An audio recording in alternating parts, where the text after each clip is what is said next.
Its subject is a wonderful new book by my guest, Lela Gilbert. And here it is. Um, its title is Saturday People, Sunday People, Israel Through the Eyes of a Christian Sojourner. And Ms. Gilbert is here to discuss her book with us. Before introducing and turning to Lela's book itself, let me say a few words by way of introduction about Lela herself. Lela has had a very impressive and varied career, much of it concerned with the arts, including music. She has been a songwriter and worked extensively with musical groups, including an African children's chorus based in Uganda and composed of Ugandan and Kenyan orphans. I may add that she has passed on her artistic gifts to her two sons, Colin and Dylan. Colin is a gifted photographer, and his photographs are featured on the cover of this book. Dylan is a gifted songwriter and musician. As her work in Africa may suggest, she has also been an extensive traveler, of course in Africa, South and East Asia, Europe, and of course the Middle East. By far the largest part of her work has been as an author, both acknowledged and, if I may put it this way, as a quiet partner.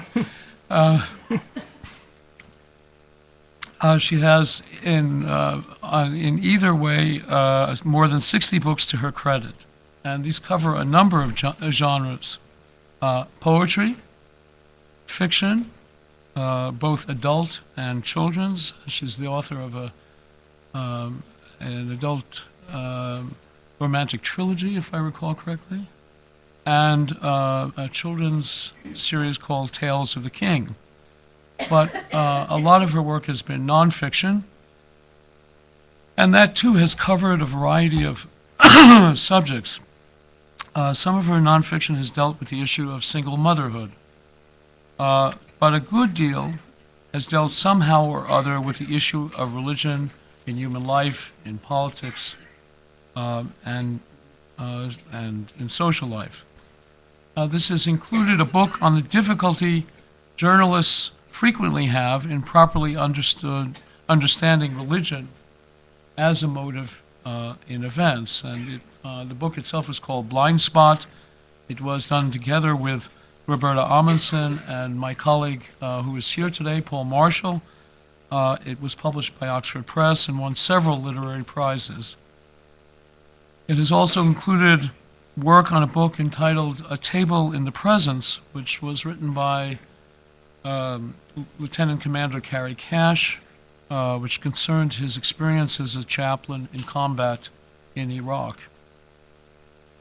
Another portion of her work, also within the general area of religion, has focused on the fate of Christians around the world, and in particular their travails in recent years. This included the award-winning Their Blood Cries Out, also co-authored with Paul Marshall, and the award-winning biography Baroness Cox, Eyewitness to a Broken World.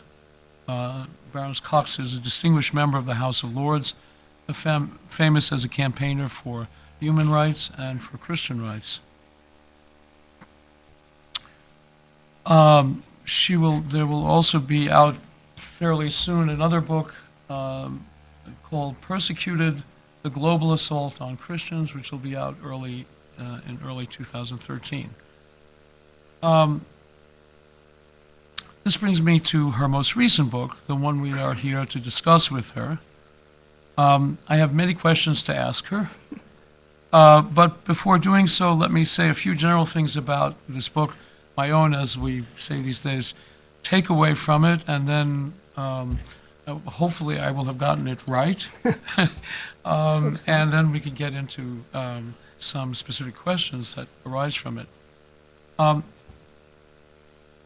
This book is, first, as its subtitle indicates, a book about Israel, as seen through the eyes of a Christian sojourner, whose sojourn is now 6 years and counting.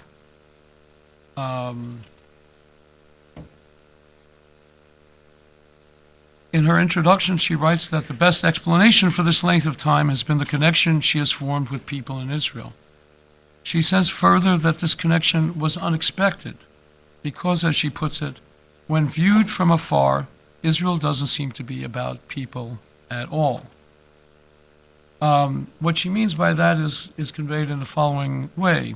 To read about Israel, as she says, in international media, is typically to meander through an assortment of abstract discussions, some about politics, some about religion, about Jewish history and Palestinian rights, about armed conflicts, resistance movements and terrorism, debates about grudges, betrayals, and injustices, descriptions of holy sites, and the various meanings of innumerable religious texts. In fact, the endless stream of words too often amounts to little more than cold categorizations, especially of Israelis, labels that, she said, can rob the warm-hearted, smart, savvy, and lively people she came to know of their decency and humanity. All of these things provide little, if any, feel for the actual Israeli way of life, and it is that, above all things, that I hope to portray in these pages. Let me say at the outset that I think that Lela has fulfilled her hope, this hope in particular, to portray Israeli people and their way of life. And that is important since I think she's right about the way the world mostly knows about Israel, that is through the various issues she enumerated, above all, war and peace. I suppose I should say this is the way people mostly know other countries, mostly from afar, and mostly through what journalists write about them and what they occasionally see on TV. They don't have an intimate sense of what people in life are like there.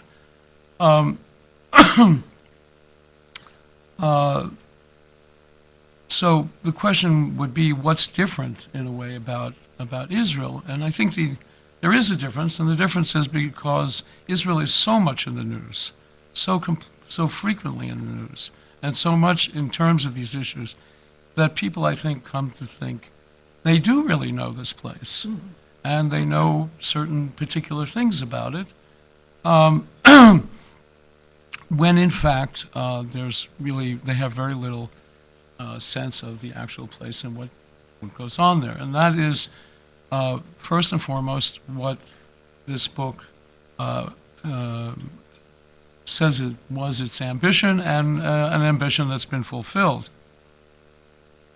Of course, this book is also not, cannot and does not neglect these large issues, the issues that Lela enumerated in the passage that I read, for the reason she states herself.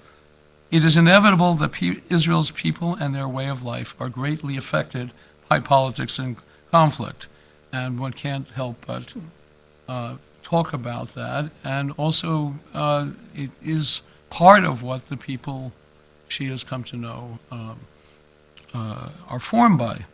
As it turned out, during her 6 years, the 6 years she's been in Israel, that is a period coincides with 3 wars.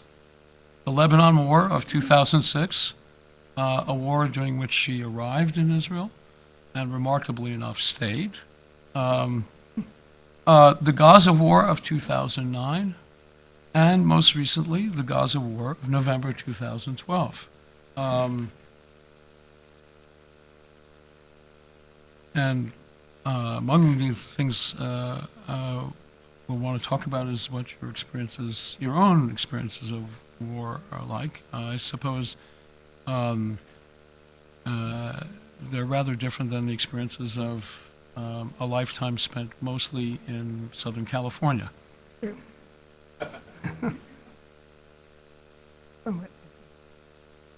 I want to say, though, about these issues, the experiences, the wars, the peace, and so forth, are, of course, part of the portrait she provides.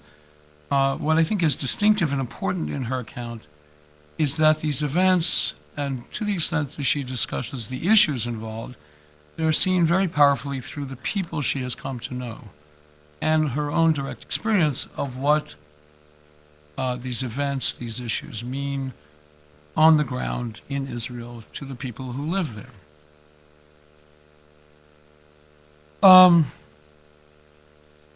This leads to a second general point I want to make about the book by way of description. Almost inevitably, the large issues which concern Israel lead and led her to a still broader and larger concern. This is conveyed by her primary title, Saturday People, Sunday People. This Saturday People, Sunday People, it may be a term you've now introduced into the American jargon, but it is a term from the Middle East, and it means what you might guess it means. Saturday people are Jews, and Sunday people are Christians. And of course, there are the Friday people, who are Muslims. The term Saturday people, Sunday people is can be used neutrally, but it's also been used in the context of expressing a notion favored by some radical Muslims that first the Jews and then the Christians are to be removed from the midst of the Middle East and other mostly Muslim places. So it's then not Saturday people, Sunday people, but first the Saturday people and then the Sunday people.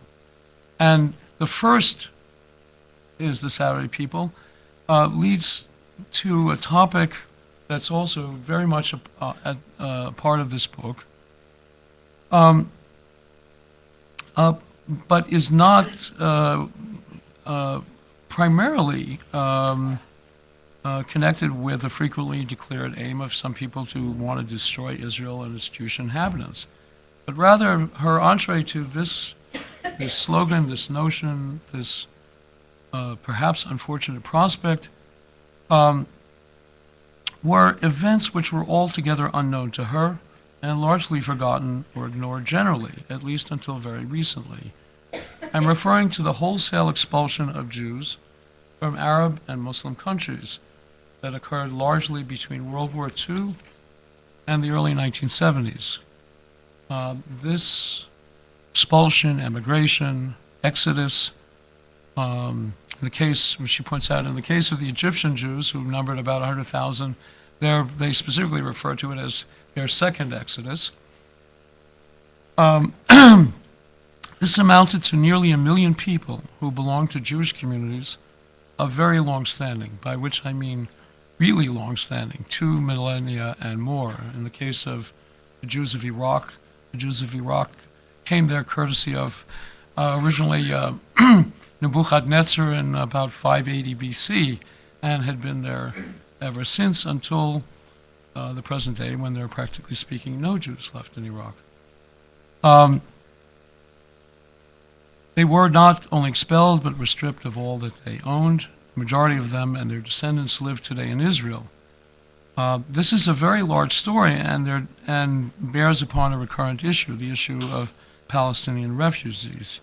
But it was a story completely, according to unknown to you before going to Israel, largely unknown even today, and a story that Lela tells, but she tells it, as I said before, in keeping with the character of the book, through the stories of individuals she met and interviewed, people who came from Iraq, came from Egypt, came from other places, and have come to live in Israel. And finally, this particular subject, for the reason I mentioned before, Saturday people, Sunday people, leads to another subject, or the second part of this subject, which is the menace, or rather the actuality, of persecutions Christians are now experiencing in the Muslim world under the impact of radical Islam. These communities are also millennia old. They certainly predate the founding of Islam in the 7th century, and in places like Egypt still are substantial. But these communities are now facing a similar fate to the Jews. And it was a good portion of this book, Lela addresses this subject, both partially reporting the data that we have on what's going on in these communities, and not only in the Middle East, but in the greater Middle East, places like Pakistan, Indonesia, and so forth, but also through Christians she's met who have a direct experience of this. And this story is also powerfully documented.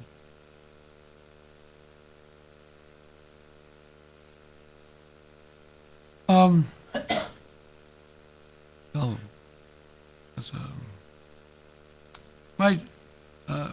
One further point I want to, general point I want to make about this book is, as to raise a general question: to whom is this book addressed, and who might benefit from it? Well, many people, and I think it's a very suitable gift for the holidays. So I hope people will go out and buy it. It's not only a very informative and moving book, it's a very good read because Lela is a very good writer. I would say that there are several appropriate audiences. First, writing as a Christian American, it is natural that one of her audiences be other Christian Americans, or at least other non-Jewish Americans.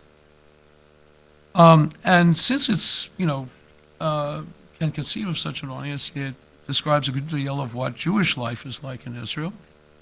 And let me say about this, she is remarkably well informed, a testament to her own curiosity and the hospitality she found among Israelis. And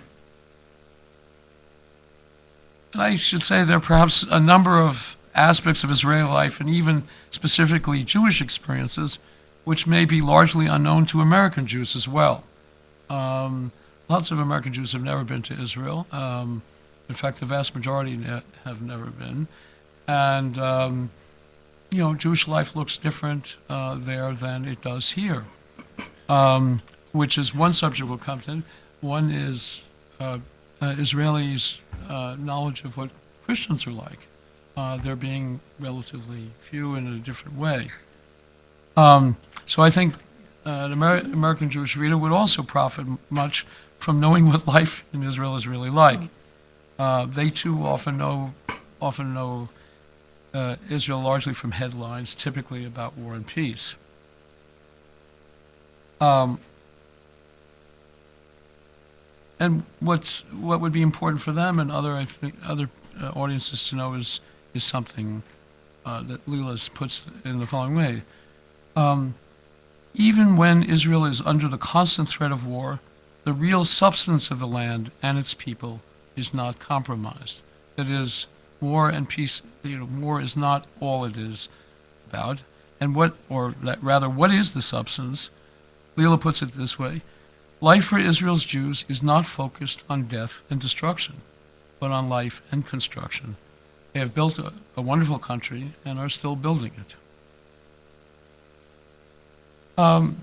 There's one final audience that I might mention, and that would be Israelis.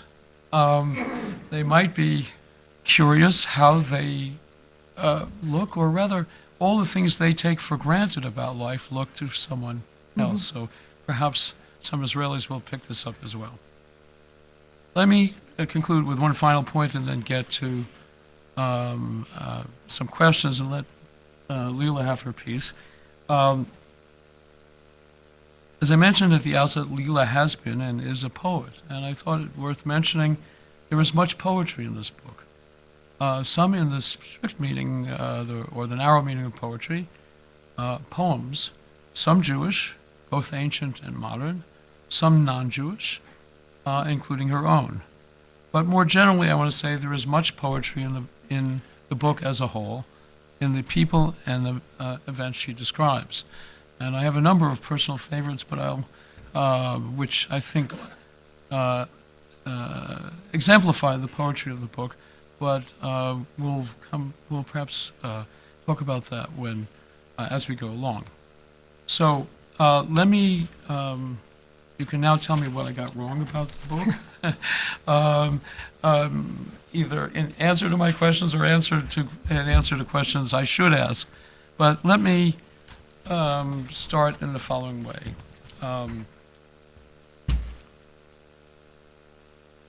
In a way, the first question, the most natural question to ask you about this book, and especially as it's a personal book, is why did you go to Israel? And in the first place, and why did you stay? But I'm not going to ask you that now. Or at least I'm not going to let you answer that yet, because I want to, I think it'd be good to come back to that after we've talked a few things. And so I think the first thing to focus on is, in a way, one part of the substance of the book is that you say after, coming to Israel, for whatever reasons you came there and experiencing it, one thing that you were powerfully impressed by was the number of misconceptions and misunderstandings about Israel. And of course, as you know, perhaps also actually intentional misrepresentations.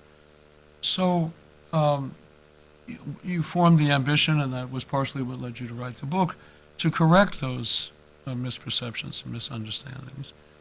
And editorially, I will say that it seems to me you're in a very good position to do so, precisely as a Christian sojourner, not, as we crudely say these days, exactly having skin in the game, and from the point of view of Israeli Jews and Arabs and so forth. So you decided to do that. But the question is, I guess I want to ask you straight off, is what, after being there, seemed to you the most important misconceptions, the things that really most important from two senses.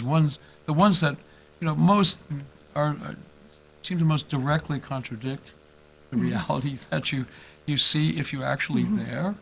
Know Israeli people, live an Israeli life, and the other side, the other notion of importance is what's the most important for other people to know, what's most crucial for a proper evaluation of Israel. So. There are several you take up in this book, so several very important ones. Where would you begin? Well, I suppose I would begin with the things that everyone worried about when I left, because most everyone I knew thought I was crazy and thought I was going into a war zone and I was going to be killed. And as it turned out, I did go into a war zone. I wasn't killed, but I think one of the ideas that people who haven't traveled there, and maybe even some that have been in certain areas, is that there's barbed wire and there's bunkers and everybody's thinking about a war that's going to strike at any moment, or an explosion or something like that. And that just simply isn't the case, at least in Jerusalem where I am. I think the one place it is the case, unfortunately, is in the area around Gaza, where these rockets from time to time are bombarding the civilian population. People are running into bomb shelters. But most of Israel is very, very peaceful, unusually peaceful. I went on a little drive just before I came over here, up to the very north. I went up as far as Metula, which is on the Lebanon border. And I was struck by the placid surroundings of the country. And I thought about it even then, how it would be hard to explain to people what a tranquil place. We went up to see a bird sanctuary because the migrating birds, many of them go through Israel on their way to Africa. And so there are masses of cranes and pelicans and all sorts of birds. But the whole country is very peaceful. My garden is very peaceful. That's not to say things don't blow up, they do. But it's not a frightening place, and it's certainly not a place where I've never been afraid. I've been cautious.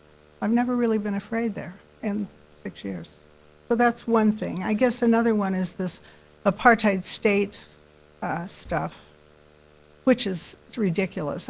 I think it's really the only place where Jews, Arabs, and Christians actually sit and eat in the same restaurants and go to the same stores and rub shoulders in the malls. And it's very evident because of people dressed to reflect their beliefs. So it's not difficult to know who's who, and they're all together, and particularly Thursdays and Friday mornings at the mall. It's just packed, and everybody's together. So these are a couple of things that I suppose. I guess the third one I would say is that Israelis are bullies, and it's a culture of thugs or people that are really, and even the idea of the sabra, which is the prickly cactus with a sweet center. I don't know very many. I know a couple of really prickly people there. I know several here, but I don't think that's fair. The people that I have met, and they're from all kinds of backgrounds, have been like family to me, almost immediately. And it's all of this stuff just seems like fiction, and it really is fiction, but it's written authoritatively by media and various groups, and so. That's what we have. Those are probably the three that I would point out. Let me ask you a little bit about some things further about these three misconceptions, and rather to prompt you to tell a little bit about what you report in the book itself. For example, the first one that really struck me very much was the issue of Israel as an apartheid state. Not so much because that's, the only thing, but rather it happened when you were there that Carter's book came out with that as the title. And it also happened that you came to be acquainted with a minister who was from South Africa, Reverend Malcolm Headings, and who was himself the pastor of a biracial church in the old South Africa, before the overthrow of the apartheid regime, and was basically hounded out of, was told he better go before some real bodily harm, and he wound up in Israel as the head of the International Christian Embassy for Jerusalem.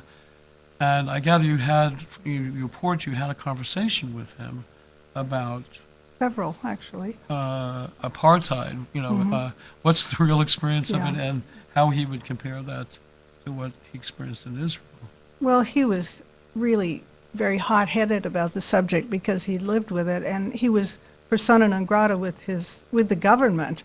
And in fact, they had sent a journalist to his church to infiltrate and This was when he was in South Africa. When he was in South Africa, and the guy warned him to get out of the country. He said, "You're going to end up getting locked up," and so he fled, and he fled to Israel. And then the next thing you know, we have Carter's book, and I just said, "How do you compare the two?" And he said that for example, when he took someone from his church, there was a black man that was part of the church board, they couldn't eat in the same restaurants. He couldn't go in with the church pastors to have lunch. They had to go in and get lunch and sit and eat in the car so they could be together. They couldn't use the same restrooms, very much like the Deep South before the civil rights movement.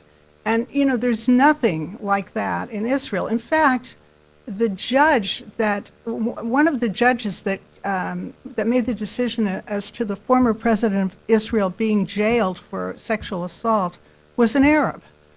There are Arabs in the Knesset. There are Arabs everywhere that are both pro-Israel and not pro-Israel, but they are actively involved in the community, and the same with Christians. So it's an absurd, the apartheid wall, I guess, is what they use as the prop for this, because they put a wall up to protect the Israelis from suicide bombers, which has been about 90% successful. But that was the prop, and everybody has their picture taken next to it if they're anti-Israel. And so that's kind of where the jump-off point was with Carter's book. He never actually said it was apartheid in the book. They just used the hook as the title, and then the sort of ongoing accusations. So, but Malcolm Heading becomes red in the face when the subject arises. That's how he feels about it. You tell some other things in the book about, that reject the notion that essentially the Jewish and Arab or Muslim, for that matter, populations are simply separate or distinct, which would be, should be the reality if this was an apartheid state. But there was a couple of examples you gave from, I suppose, the sublime to the semi-ridiculous. I'll begin with the ridiculous.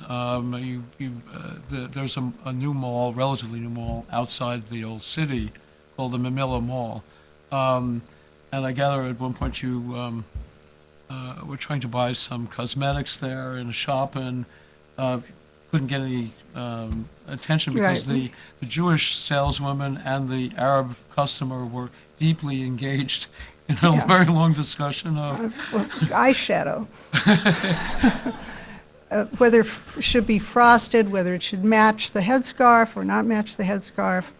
And seriously, I went from there to lunch, and I thought I was meeting a friend, a Jewish friend, and we were going to sit at a table overlooking the old city, and an Arab family came in ahead of us, and next to us was an ultra-Orthodox Jewish family sitting, and we were trying to get a table, which we finally did, but the entire atmosphere is like nobody's paying attention. Everybody's saying what they are with their dress, and I say everybody. Of course, secular Jews don't dress noticeably different than anybody else, but you know an where American you... tourist do. You Oh, describe yeah. the American tourist. Well, fanny packs, yeah. Yeah, that's pretty, most of them are over 60 and have fanny packs. That's how I would describe them. But yeah, it's so mixed, and there's just, nobody's paying any attention. So it's laughable. It is ridiculous. And the somewhat more serious and perhaps it's sublime example you mentioned, or it's one of the things, is a woman you met who works at the hospital known as Shaarei Tzedek, which is in the religious quarter of Jerusalem. And I gather, well, maybe you want to tell what her job is and Well, she's what the hospital yeah. does. She's the personnel director at this hospital. She is not a religious Jew, but it's a very ultra-Orthodox hospital. It keeps every kind of kosher, so anybody can go there. But what was surprising to me was that 40% of their patients are from the West Bank and are Arab, and they make a new schedule for Ramadan every year so that everyone gets to eat at the right time, has the right food. She went and learned Arabic because some of the people that were coming in for treatment had been told terrible things about Israel and that they would be abused or put in danger. She learned Arabic simply to be able to comfort the patients. They had the only dialysis unit in the country for a while. And so and they drove a shuttle, picked the people up for free, brought them in, and they were treated. And, the whole atmosphere was to make everyone able, not only comfortable, but able to observe their religious obligations. So the ultra-Orthodox were making sure that there was Ramadan food served at a certain time. Everybody was able, and of course, everybody keeps Shabbat. But it was the effort they went to, and the effort she went to, and her concern that she could sit and talk to people and comfort them and encourage them that they were perfectly safe. That is really typical. In fact, there are many stories of people that have come in for treatment and have had their minds changed by the way they were treated in Israeli hospitals. Not only medically treated, but treated as human beings and with the same courtesy that any Jew or anyone else would have. Those stories abound. And even I went to visit, there's a man named Umar Malinde who's a Ugandan pastor, and it's quite a horror story. He's a convert from Islam to Christianity. He became quite an outspoken evangelist for Christianity after his conversion, and had a church of 1,000 people in Kampala. On Christmas Eve a year ago, he had acid thrown in his face by someone who said Allahu Akbar when he threw it, and he turned his head just before it hit him, and so one side, his right side, he lost his eye entirely, and he's extremely disfigured, very, very badly. He's wearing a full mask right now because of skin grafts. But he came to Israel. His way was paid. His medical expenses were paid by Israeli donations, and he's at Tel HaShomer Hospital. And the treatment there that he's received, and as a Christian and as a black African, has been phenomenal. And he's never going to be okay. But he is so impressed with Israel and so impressed with the way he's been treated and the way people he knows have been treated that he can't stop talking about it. And I interviewed him with Daphne Netanyahu, who's a friend of mine. We went and saw him and talked to him about his experience. And he represents, in my mind, the antidote to some of these lies. He flies in the face of just about all of them. And so that would be my best answer to that.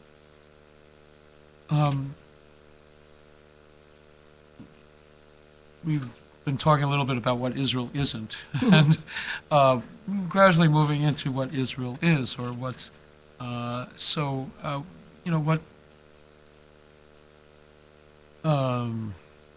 well, actually, let me back up. There was one issue I wanted to ask you about, and it does go back to the war issue and how one experiences war in Israel.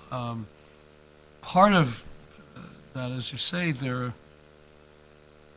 is how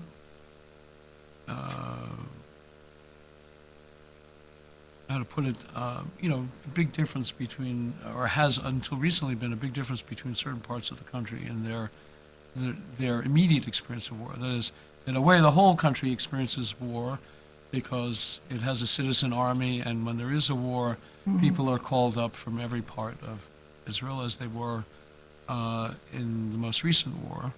The troops, there were 75,000 troops ultimately on the Gaza border, and I'm sure there were almost every place in Israel was represented. But on those are the exceptional events, and the more regular experience of war largely has been in the south, along Gaza border, the town Sderot, and so forth. And one thing, the way this issue is typically treated here is that the way I think I would put it is body counts. This came up very much clearly in the most recent Gaza war,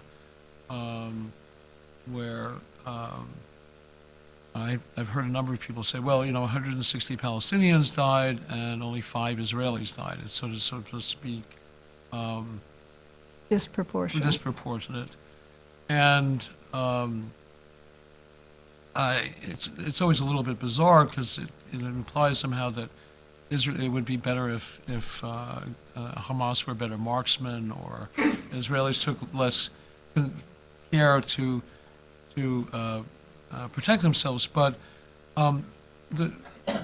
this also ignores what's sort of the day in and day out. And I know you visited people in Sderot and different communities along, and what your experience of their life is, because their war is more or less every day. Well, that's right. And what really I have never seen in any report in the U.S. in any main news has been the story of these people that live with the constant sirens that go off every time a rocket is close by. And they have 15 seconds to get into a bomb shelter. I went to visit some elderly people at a kibbutz. They were actually some of the founders of the kibbutz, and they were all probably 65 plus, many of them in their 70s. They hadn't slept through the night. This was in 2009, and it was during the cast-lead operation, but in the months preceding that, and part of what triggered it, was this constant bombardment. And people hear about this in a way that is backwards. They hear that Israel has made a strategic strike on a particular person or a particular target, and that was responded to with the rockets. That's the way it's reported most of the time, when in fact, the rockets have been going in there. There have been over 12,000 rockets in the last 10 years. And some of them are small. They're made in grandma's garage, but a lot of them are no longer small. A lot of them are Iranian, or they are larger Grads and Katyushas that are not just what they call Qassam rockets, which are small. These people have to get up and run every time there is a siren, and they do it because they know they can be killed, and people are killed. Whether they're killed in great numbers, it depends on where it strikes. But these people were taking antidepressants. The children were in the area were all bedwetters. The people that I went to see were being bused to Eilat for a 3-day weekend so they could sleep in a hotel where there was no disturbance. These are old people. They don't want to leave there. But a woman said to me, "How can you come here? My children won't come and visit. Aren't you afraid to be here?" And there were explosions going off nearby. I didn't even hear sirens. I just heard loud explosions. We were less than a mile from Gaza. These people live that way. The mothers that have to get their babies into the shelter. There's a little piece that I quote in the book written by a mother that says, "Which child should I grab?" She has 5 children. Which one do I take first? You know, every time she's making these decisions. So that state is ongoing. It's quiet right now because of this recent so-called truce with Hamas. Everyone knows it'll start up again. I went to the north after the Lebanon war. Where Janet and I, my friend Janet, was on the tour that I was on, and we were in Israel during the 2006 war. There, the north was bombarded, and these were larger rockets. These were the Katyushas and Grads, and we went and saw some of the places they had struck.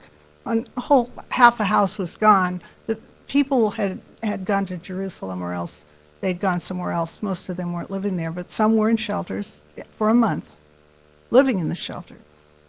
The state of war in Israel is such that it's such a little country. People always say it's the size of New Jersey. So even if it's the South, everybody's got a relative there. Everybody's kid's in the army there. It's not like America where, you hear of this. This is everybody's problem.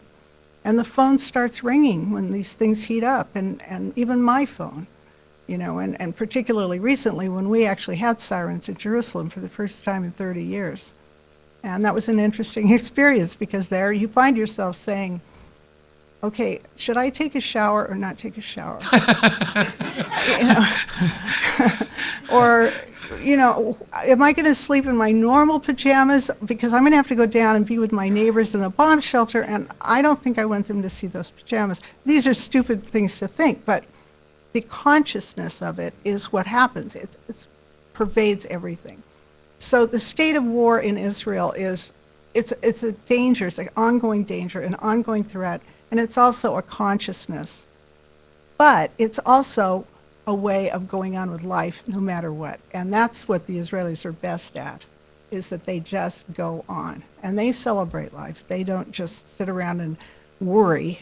They have dinner, and they have parties, and they have bar mitzvahs. And it's a culture that celebrates life in the face of danger. And that's what I really would say sums up the culture in many ways. So that's shifting from what the misconceptions of what life really is like. Since you mentioned the North, I in the book you mentioned that when you were there in Kiryat Shmona, which is a city in the north of Israel, that you met with the mayor, and he was, I guess, standing in the rubble of the city hall or something like that. And what was his? The people there who had been in shelters for almost a month were very upset that the war ended when it did. They wanted it finished. And they said, we'll live in shelters for 3 months if this will be the end of it. But his view was, they burn 10 trees, we plant 100 trees. We rebuild and we prepare for the next time, because someday we're going to be the gateway to Israel, and the Lebanese will come and we will have dinner together. That's our goal. We want to be the gateway to the north. And he was all about building and rebuilding and planting. And trees are a very big deal in Israel. It's the only country in the world that has more trees at the turn of the 21st century than it had at the beginning of the 20th century.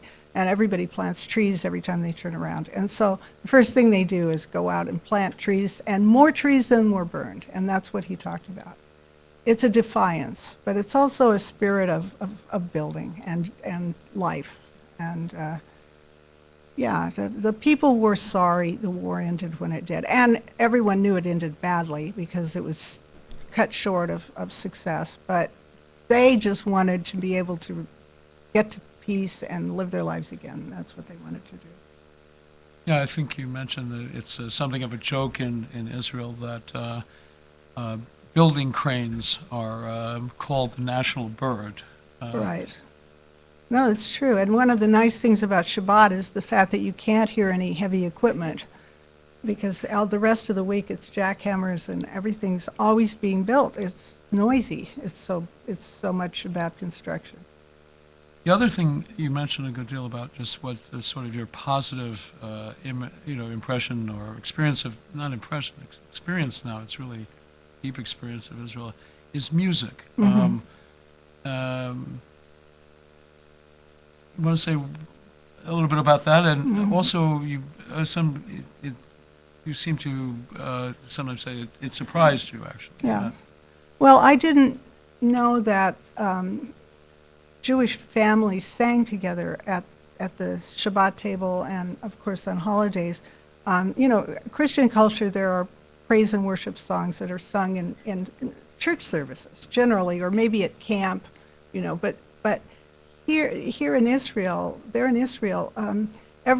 Shabbat, and I noticed the very first Shabbat I was in my apartment, I heard singing all along the block. And these families come together, and when they bless the food and when they bless the end of the dinner, they sing together. And very free-spirited singing. People aren't very self-conscious. They just sing because they've always done this.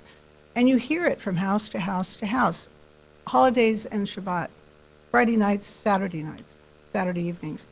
And I also heard people practicing instruments. Go walking down the street, somebody's playing a violin, somebody's practicing a flute. Everywhere I went, How everywhere I good go, are they? some are better than others. Some are beginners. Piano, sometimes you hear really fine piano, but there's one story that kind of overlaps into the subject of settlements, because I went with some friends that invited me to a concert, and they didn't explain. They're not real good at explaining anything. Actually, they just said, we'll pick you up in 10 minutes.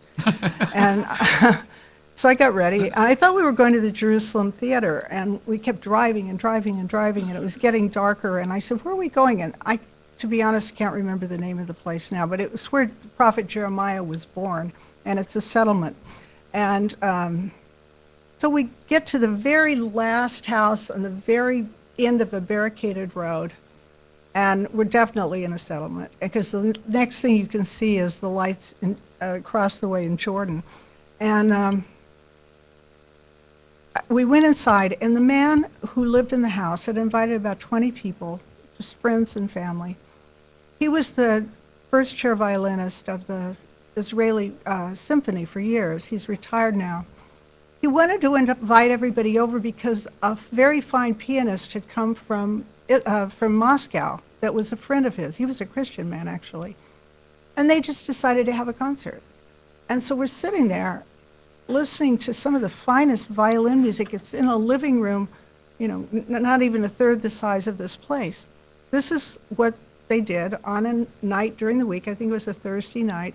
And then some winemaker that was local brought his best wine to share with everyone. And that was a night at a settlement.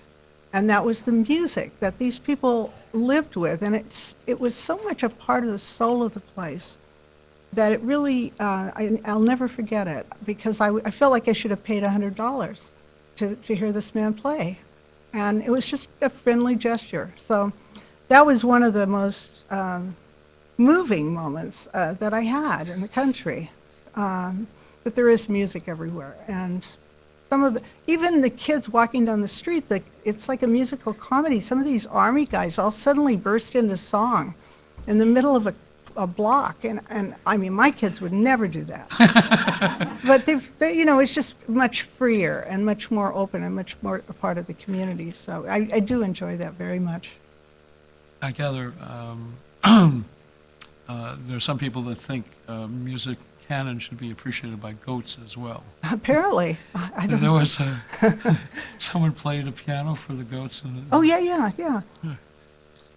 There's another place I went. It was an outpost settlement, and they do goat dairy products and chickens. And in the barn, this beautiful big barn, sunlit barn with skylights even, when the goats are milked, there's a piano up at the top, and someone plays classical music while the goats are being milked. So I guess it makes better milk. I don't know. Let me ask you about a subject that is a very big part of the subject. Well, it's really two subjects. It's the situation of Jews and Christians in the Middle East and in Muslim countries. One half of the story is an old story by now. It's the story you tell about Jews who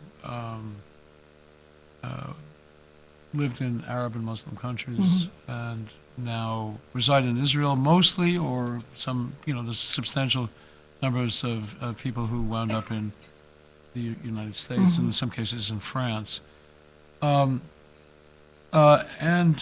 the other side of the story, which is the Christian communities that still exist in these countries, or did up until very recently. For example, you talk a little bit about the Iraqi Christian community, as it was about 1 million, I believe, at the time of about 2003. It's now down to about Not sure. 400,000, and it has suffered particularly grievous harm. Was it last Christmas? The Catholic Church in Baghdad was attacked. A couple of years ago, yeah. I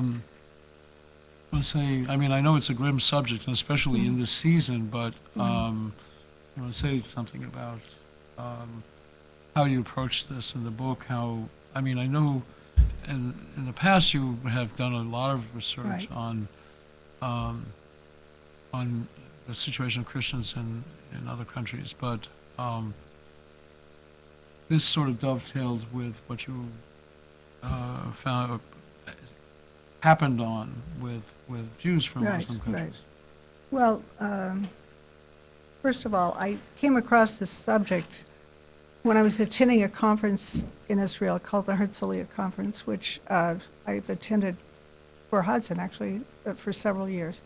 And I had a blank spot on my calendar, and I wandered into a workshop, and I found myself hearing these stories of these people that had fled Arab countries. And it was like it turned into a very emotional scene, because after the few speakers on the panel finished telling their more formal stories, the Q&A ended up being people weeping, talking about leaving with their parents, leaving their homes, leaving their grandparents behind sometimes.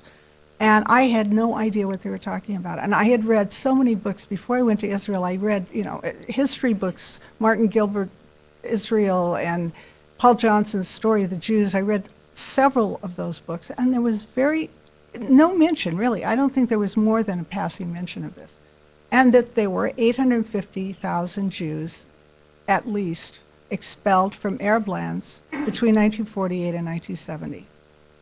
And I couldn't believe this had gotten by me. And when I started talking to Israelis about it, they said, well, yeah, I said, why isn't this common knowledge? Well, there were a lot of reasons, and nobody knows why. Part of it was because Israel was suddenly welcoming in Arab-speaking Jews who everybody wasn't comfortable with. And so there were camps, people living in tents. It was a very difficult time. But moving on from that, what I found out after interviewing some of these Iraqi and Egyptian, and I focused on 3 countries in the book: Morocco, which is a very mild case, and then Iraq and Egypt. And what's happened now is that there are almost no Jews in Iraq. I don't think there are more than 10. And Egypt, it's very, very low. I don't think there are more than 10 or 20. And now the Christian communities are completely being assaulted, much more informally in Iraq. It's been, these assaults by various Al-Qaeda groups or terrorists from this faction or that faction. But in this case that Hilla mentioned, a Catholic church was bombed on a Christmas Eve, and 57 people died. And I happened to get some photographs from a military friend of mine, which I don't think anybody ever published. There were dismemberments. It wasn't just bombs or guns.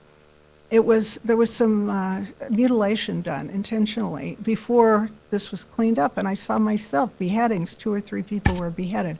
When, I don't know. But this was an angry assault, and it wasn't just a neat and tidy shooting. And this has repeated and repeated in Iraq. I think that one of the real tragedies is that a lot of these people went to Syria to flee, and they're now getting it from both sides. They're getting it from the state, and they're getting it from whatever the rebellion is made up of, which is changing every day. So we have that with the Christians in the wake of the Jews being expelled. I just met an old man from Iraq who had to flee in 1970 with his wife, and he said the Christians didn't see the writing on the wall. They didn't see it coming, and they should have seen it coming, because Saturday people, Sunday people. Same thing in Egypt. Egypt's at terrible risk now. There's a huge Christian population. And what's happening is the ones that are rich are leaving. The ones that can afford a lawyer and an asylum counselor and an air ticket are leaving. But what's left are the very poor. Where are they going to go? On foot. They've got Sudan, Libya, and Israel. And Israel's putting another wall up because they've had so many infiltrators from African countries that they don't know what to do with them all. So they're not going to be able to walk there either. It's a massive refugee problem waiting to happen. It's the pattern that's repeated itself over and over again. And I don't even know how to sound the alarm just to prepare for what's coming in terms of refugees. It's going to be a nightmare. And it's Paul Marshall and Nina Shea and I have just finished, I think we're finished, with the manuscript. Think so? Finish it. You're finished, I'm finished. I think it's not really a survey, but it's an analysis of the various authorities that persecute Christians. And there's so many in Muslim lands that we had to add an additional section to the book just to cover all this.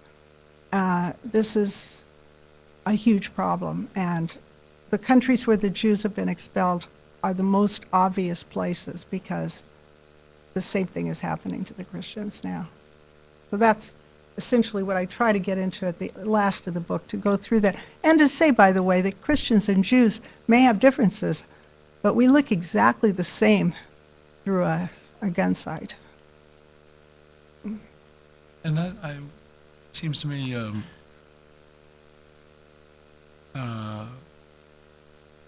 there was one other thing I wanted to bring up here. First, about the situation of Christians now, and especially Egyptian Christians, who, after all, are a huge portion of the population. And our colleague Sam Tadros, who would have been here, except that he was bumped from a flight from Cairo, kind of said, it boils down to this, that there's a way in which the situation of the Jews was enviable, because in the end they had a place to go, whereas in Egypt there's no discrete part of the country which could be just Christian, and except with kind of massive dislocations. And So that's going to be, There's no Israel for Christians, is the point. yeah. But it also, I think this actually should be appreciated by people that you complain, I don't, it's not my place to complain, but you complain that Christians really don't pay enough attention to. West, you mean in the West? Yeah. That, It's hard to wake people up to see that. I think there are a couple of reasons. One is some particular groups of Christians don't necessarily identify with the ancient churches, and they're these people that have very old liturgies and foreign languages and so forth. Evangelicals, for example, don't think of them in the same vein as of themselves. So we have that issue. But also, it's so removed, and it's hard to, when you have a church blown up every Sunday in Nigeria, it's almost like dog bites man. It reaches a point where nobody's listening anymore, and it's going on. And we've tried to, in this other book, we've tried to put real stories in of real people. This is what's happening. But it's just really hard to get people terribly interested in it, and to do something and to believe there is anything that can be done, and there is through dealing with legislators and going through channels and prayer. But yeah, it's difficult. It's difficult to make it interesting and to not turn away. I should say, apropos of its, of interest, the story, if I have the reference correct, the man you talked about who left Iraq in the 70s, if I'm correct, that is the man you interviewed who was a priest who was living in Bethlehem? No, that's a different man. That man died a couple of years ago, the priest Abu Yaakov. This was one of those, it seemed to me, it was a sad story, and he was, what he mostly had to talk about was how Christians were, Arab Christians were being driven out of the West Bank by Muslims, but his own life story was very charming and interesting. And I recall he came from Nineveh, which is in northern Iraq, and was a native Aramaic speaker, which was true also of the Jews who came from northern Iraq, especially Kurdistan. And it turned out that the Israeli police in the old city, several of them were Kurdish Jews. So one of the things he liked to do was go down to old city and schmooze in Aramaic. Yeah. He was grieved because they couldn't visit back and forth anymore since the Second Intifada and all of the changes that have taken place. Israelis can't go to Bethlehem and visit. And so he was really sad because he was quite old and quite sick, and he missed his friends because they all used to hang out together, and they used to come and see him, and he'd go see them. He was interested. It's a rare thing to speak Aramaic. There's as your native tongue. There's two villages in Syria, and I don't know if any left in Iraq anymore. But, just the churches. It's the liturgy is still in Aramaic. But this old man was interesting, too, because he told a story about in Nineveh, before he left and went to Israel, he was the priest at a church that was devoted to St. Mary, and they had a feast of St. Mary every year. And this one particular year, 4 covered women, covered in black burqas, came to the feast, and after they had finished eating, they went to him, and the community was mixed, and they all came to the feast. At that time, it wasn't so hostile between the religious groups. They asked if they could go in the church, and he had the key, and he said sure, and he opened the church, and they went in, and they pulled off their veils, and they pulled off their face coverings, and fell on their faces and wept and prayed. And he's watching this, trying to understand what's going on, and when they had completed their prayers, they got ready to leave, and he said, "May I ask you what happened? What was that?" And he said, one of them told him they were Armenian children. They had been Armenian children kidnapped and married to Muslim men, but they'd never forgotten their faith. And so they came when they could into the church to pray. And he said that there were still priests in Turkey that were going and preaching to these Muslim communities that had once been Christian and baptizing people back into the faith. This was just 2-3 years ago. And he said this is still ongoing. Of course, it's not something we make public, but it's an interesting movement that's going on sort of beneath the surface. But yes, he was a lovely man, and he was quite ill, and he's gone now. But he also was very proud of the Jews. I said, did you have trouble with the Muslims when you were in Nineveh? And he says, we are the sons of Abraham. And I said, well, what do you do? And he said, we killed them. And I said, okay. And he said, well, so do the Jews. He said, they too are the sons of Abraham. So he had a rather militant view of it all, but but that's why he was sort of I think he was in a little trouble with his church, actually, for being too outspoken. Anyway, I'm glad I talked to him. Let me come to a subject that I jumped over, connected with another one. So, why did you go to Israel? Why did you stay? And the subject I want to ask you is, what do Israelis make of you? In a way, what do Israelis know about Christians, and how do they understand Christianity? I mean, I'm thinking, for example, that's a general question. I'm sure there were specific things you can talk about. For example, when you went to see Pastor Melinda in the hospital with Daphne Netanyahu, what does she make of this? What does she make of you? Or not necessarily Good she question. make of you, but of what do Israelis know about Christians and think of them?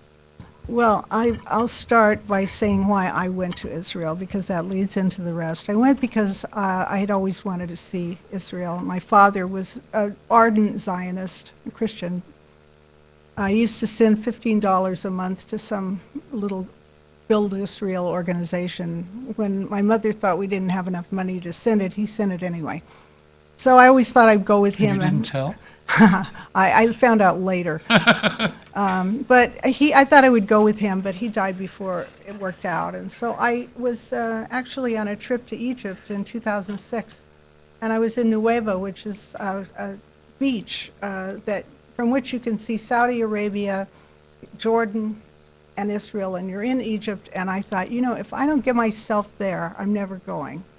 I'm going to be like Moses, having seen the land but never entered. And so I made a reservation on some mileage I had, and I decided instead of doing some dumb tour, I would rent an apartment for a few months and just take my work with me. Since I write, I could do that, which I did. And I didn't know anyone there. I didn't have one name. I had two names, but I didn't know anybody. And as I said, I ended up going during a war, so I wasn't even sure what was going to happen. But I stayed because I loved it, and I didn't need to come back. And I come back for work every few months, but I made so many good friends. I have more good friends there than I have in California. I have kids in California and family. I don't know what happened and why I'm still there, quite frankly. It's just that I can tell you that I haven't mastered the Hebrew language, which is one of the great failures of my life, but I still don't want to leave. But as far as what people think, first of all, what's a Jew? You go into Israel, there are a million kinds of Jews. There's every kind of religious sect, there's every kind of seculars who go to synagogue on Yom Kippur, seculars who want nothing to do with any of it, and then every degree of Orthodox, small o, large o, certain ways of tipping the hat, certain kinds of beards. So I don't know what a monolithic Jewish community is. And the same is true of Christians. The Christians there, the Arab Christians, first of all, have very little to do with the evangelical Western Christians that go in there for various reasons. It's just a hodgepodge. So what people think of you is going to be what they think of you personally. I don't think very many people are judged on their Christianity or their Judaism unless they're just totally obnoxious. There's a few of those. Definitely. I mean, the fear against Christians amongst the Orthodox is that we're proselytizing, or we have an angle somehow of bringing forth Armageddon before it's time, or I don't know. And I don't know anybody that does that. I heard this story that that's what these Jews thought, and I have never known a Christian that had that motivation. I know some that want to talk about their faith, but I mean, in terms of converting Jews to bring forth the end of days, I don't know anybody that does that. And so there's that fear, but people get over that once they get to know you. And so as far as Daphne and I are concerned, we're just really close friends. And I think she was very impressed with Melinda's faith because he was so outspoken and it was so much a part of what formed him. And his courage at becoming a Christian under the threat of death, and as it turned out, near death is what happened to him. I think she was very impressed with that. She's very moved by him, and we all are, because he bears on his body the suffering of true faith and of courage. And I hope he comes here to America to speak. I think he has a good message. You're not supposed to be reading while you're I know, but there was interviewing. something, it jogged my memory.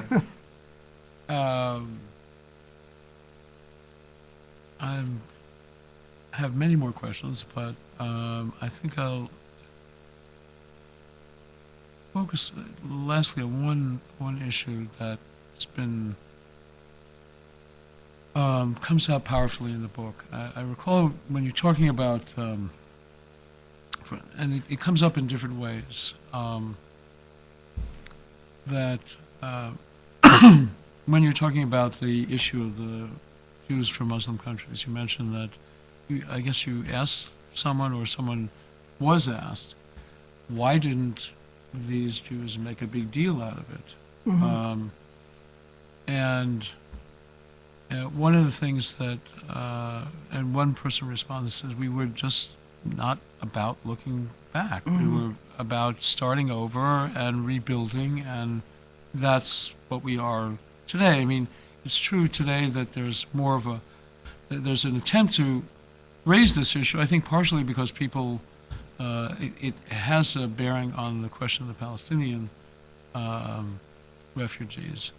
But otherwise, people were not inclined really to raise it. It was more about getting on with life and building a new life. Similarly, and in an odd way, not dwelling on death, which is another aspect of this, which even though death is very much a part of the Israeli experience, usually because it's not every family that has lost someone in fighting or in terrorist attacks, but every family has a friend who has lost it, or a friend of a friend, and so Or the Holocaust. and that. But nonetheless, death is not especially a theme that is dwelled on. And I thought the most powerful example you offered was your account of having attended a memorial that's held annually for a death. That is to say, the death of a famous Israeli soldier, Yoni Netanyahu. And what I was struck by in your account of it is that, of course, it's a sad event. He's dead and so forth. But the spirit of the event is not preoccupied with the death. It's rather. No, I think that the reason Israelis are so able to be joyful and have holidays and singing and everything else is because they have a perspective of death and life that a lot of Americans don't have. And, Yoni's memorial service is really a tribute to the nation of Israel. I mean, I take it for granted that people know, but maybe they don't. He was the commander of the raid on Entebbe in 1976. Right. Which was this spectacular commando raid that rescued people who had been taken hostage by Palestinian and German terrorists and flown implausibly to Uganda.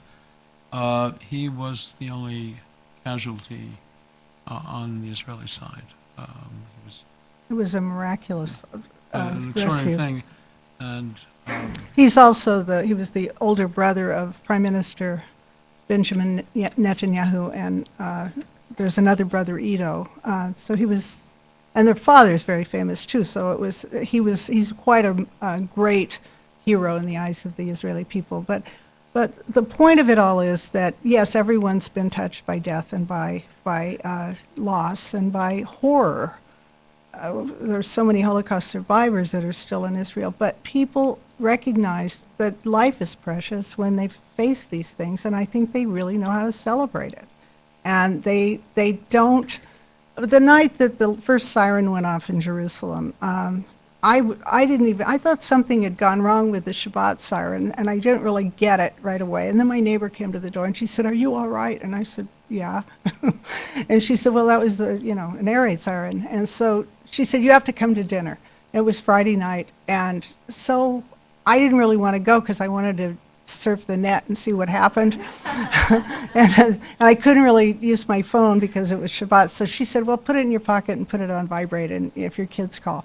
So I went to this dinner, and within starting the dinner, yes, singing and all of that, we forgot all about the siren. We didn't spend the night talking about the siren or the bombs or anything. We talked about everything under the sun. And I thought, this is the way it is. Yes, the siren may go off again, and if it does, we'll figure it out then. But life is not controlled by all of that. It's controlled by a spirit of hope and building and faith. And that's the undercurrent that I see. So, yeah. thank you very much, Okay, Lela. thank Is you. there any final thing you'd like to say about? No. Okay, I you said it here. everything. You said it in this book. I said it Go there. out and buy it, Yeah. and Thank you, and thank you, Hillel. you're welcome.